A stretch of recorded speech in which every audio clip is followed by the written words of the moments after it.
Him is the latest Jordan Peele produced film, directed by Justin Tipping. But is it the next big horror hit? Let's talk about it. Just a quick note before we continue. This video will include spoilers, so if you plan on seeing the movie but you haven't, you may want to click away. The story follows Cameron Cade, played by newcomer Tyreek Withers, who grows up idolizing superstar quarterback Isaiah White, played by Marlon Wayans.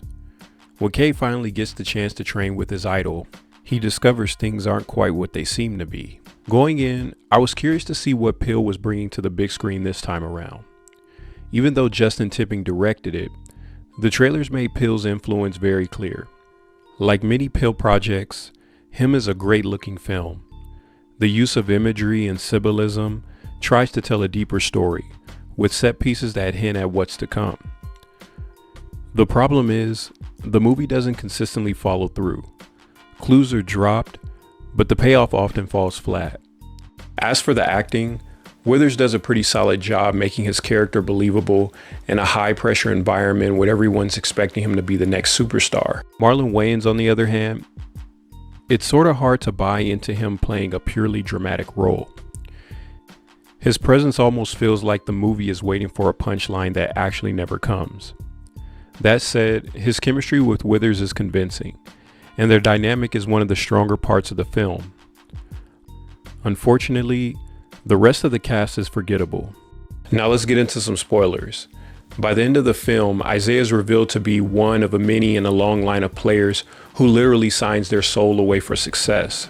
On paper, this should have been the emotional climax of the movie, but it felt rushed and more told than shown.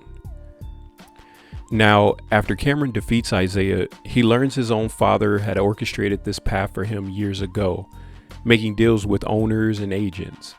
That betrayal could have been powerful, but it's handled so abruptly that it just doesn't land. The movie also suffers from its short runtime.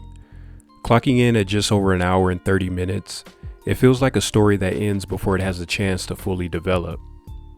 With everything the film is trying to balance, sports drama, psychological horror, religious symbolism, and cult-like rituals, there simply isn't enough time for any of it to resonate. An additional 20 to 30 minutes could have made a significant difference. It could have expanded Cameron's background and deepened his relationship with his father. The reveal that his father had been involved in orchestrating many of these events should have carried real dramatic weight. But the film rushes through it so quickly that it comes across as a last-minute twist rather than a meaningful betrayal. The extra runtime could have also have given Isaiah White more room to evolve from an admired idol into a manipulative antagonist, rather than being pushed too quickly toward the final confrontation. Most importantly, it would have provided the necessary context and connection to make the third act feel more earned and impactful.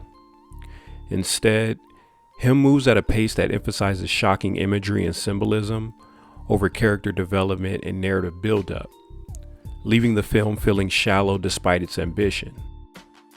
The movie closes with Cameron rejecting the contract and massacring everyone in the ritual, which is meant to symbolize him taking control of his life, but because it wasn't earned, it comes off as more of spectacle than actual substance. Overall, Him leans too much on flashy symbolism without fully committing to one idea. On one side, it wants to explore the sacrifices athletes make for greatness and how fandom can almost seem cult-like. On the other hand, it tries to weave in psychological and spiritual themes that it never fully develops. Ultimately, the result is messy, and while I am a fan of what Peele's been doing with the horror genre, Him misses the mark. And for that reason, I'm giving Him a nice guy score of 5 out of 10. So, have you seen Him, or do you plan on seeing it? And out of all the Jordan Peele directed or produced films, which is your favorite? Personally, I thought Nope was a solid sci-fi movie, but I think it's safe to say that Get Out is undeniably his best. If you've seen the movie, let me know what you thought in the comments below. And remember, keep believing, keep breathing, and as always, keep pushing peace. I'll catch you guys in the next one. are you? I'm him! No, you